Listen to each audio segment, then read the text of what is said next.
Souad Lamouti, bonjour. Bonjour, tout le plaisir est pour moi. Vous allez bien? Très bien, merci. Alors, vous êtes chercheur au CNRDPA, donc le Centre national de recherche et de développement de la pêche et de l'aquaculture. C'est un plaisir de vous recevoir dans ce cadre idyllique, mais magnifique. Alors, déjà, est-ce qu'on peut avoir une petite présentation de votre centre? Nous sommes, comme vous venez de le dire, le Centre de recherche national de recherche pour le développement de la pêche et de l'aquaculture, qui se trouve à Bousmaïl. Mais en fait, nous sommes un centre national avec différentes stations sur la côte, mais aussi des stations dans différentes wilayas du pays.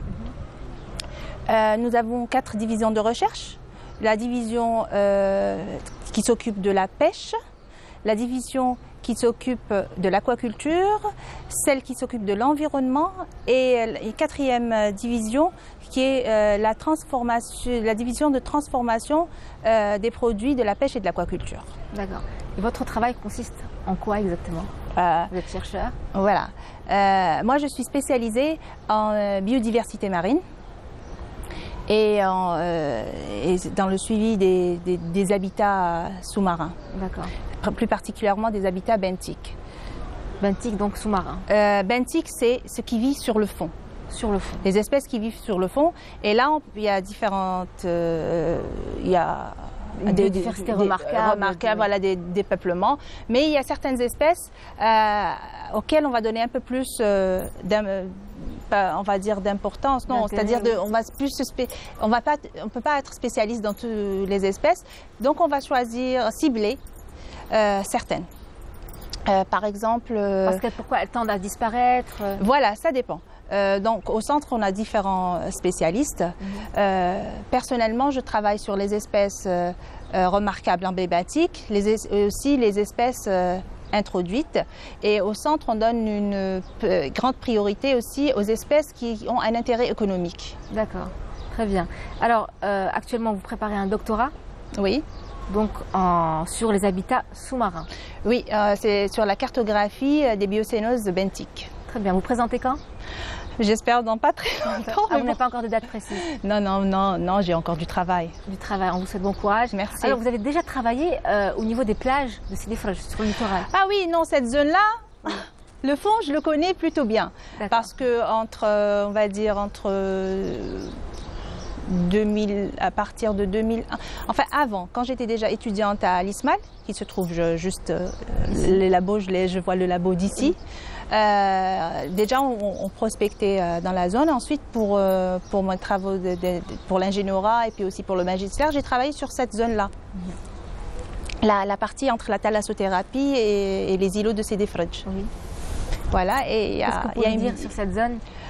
Il y a une biodiversité intéressante. D'ailleurs, on retrouve l'une des espèces les plus emblématiques de Méditerranée, l'herbier de Posidonie. Oui. Et différentes espèces de poissons, mollusques, crustacés. Typiques de la mer Méditerranée. Oui, il y a des espèces qui sont endémiques et d'autres espèces qui sont, même si elles ne sont pas endémiques, elles sont très emblématiques. D'accord. Alors, Souad Lamouti, on va revenir au centre. Donc, il lance annuellement, si je ne me trompe pas, arrêtez-moi si je me trompe, 2 campagnes d'évaluation sur toute la biodiversité sous-marine. On a essentiellement, on a plusieurs travaux au centre. Parmi ces travaux-là, l'un des projets les plus importants, c'est le projet d'évaluation des ressources halieutiques. Oui. Dans le cadre de ce projet-là, on a 2 campagnes, la campagne démersale et la campagne pélagique. Dans ces campagnes-là, il s'agit d'évaluer la ressource, en quelque sorte de quantifier les stocks de poissons et leur état. Et quel constat on peut faire? Et leur état. Le constat, on le fait à la fin d'une série de résultats. C'est pour ça que les campagnes, on les fait d'année en année. Pour qu'à la fin, parce qu'on peut sortir une année et ne pas trouver de poissons, ou bien en trouver beaucoup, mais on ne peut pas déduire.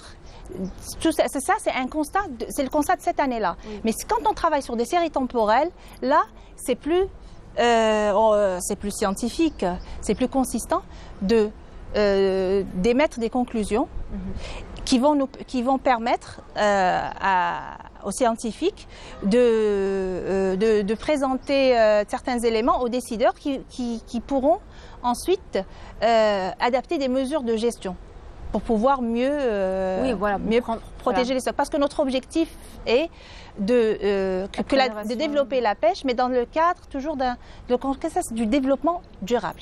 Voilà, donc toujours en respectant bien sûr la faune et la flore marine, c'est important.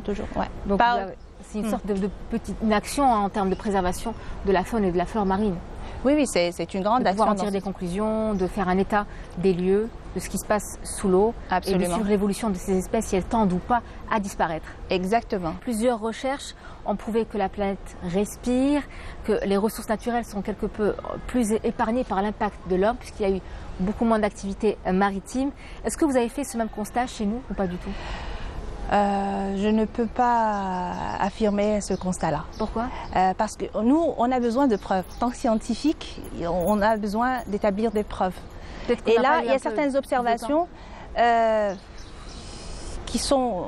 Il y a beaucoup d'observations qui ont été attribuées au fait que à cause du Covid, il n'y a pas de circulation en mer et tout, mais en tout cas, il y a des espèces qu'on a retrouvées, en tout cas proches des côtes algéroises en tout cas. Mais il y a des espèces qu'on avait l'habitude de voir, nous les scientifiques, mais que tout le monde ne voyait pas. C'est vous la scientifique. Hein, moi C'est-à-dire qu'il y a des espèces, pour certaines espèces, on a l'habitude de les voir. Mais ce qui s'est passé, c'est mon avis, ce qui s'est passé durant le confinement, c'est que les gens se sont intéressés à des choses auxquelles ils ne s'intéressaient pas avant. Voilà. Et ils ont passé beaucoup de temps aussi sur les réseaux sociaux et l'information, elle est diffusée. Par exemple, avant, vous sortez, qui avait le privilège de voir des dauphins juste à côté ? Ouais. Seulement les gens qui passaient beaucoup de temps en mer. Oui. Les scientifiques, les pêcheurs, les usagers de la mer, ils vont vous dire « Ah oui, nous, on a l'habitude de voir ça ». Mais les autres personnes, non. Mais maintenant, avec Facebook, si quelqu'un fait une vidéo, il la poste sur n'importe quel réseau social, ça devient viral, on dit « Ah, ça, c'est nouveau », alors que ça ne l'est pas forcément. Souad Lamouti, est-ce qu'il y a des espèces qui tendent à disparaître sur notre littoral ? Oui, en fait, encore une fois, même ça, il y a des études qui doivent être faites pour le prouver, mais il y a des espèces qui tendent à disparaître. Je peux vous dire, dans certains endroits où on avait l'habitude d'observer une biodiversité importante, qu'il y a un déclin. Il y a certaines espèces qu'on croisait très fréquemment, qu'on croise moins. Je peux vous dire, je suis monitrice de plongée depuis une vingtaine d'années.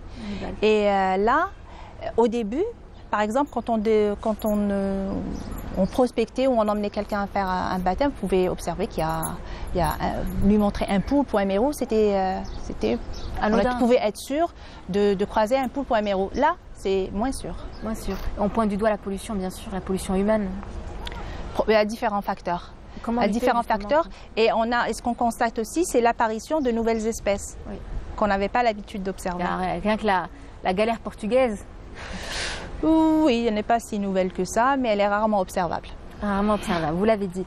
En tout cas, il y a un grand travail qui a été fait pour dépolluer les eaux usées avant qu'elles ne se déversent à la mer. Je vais prendre un exemple de pollution.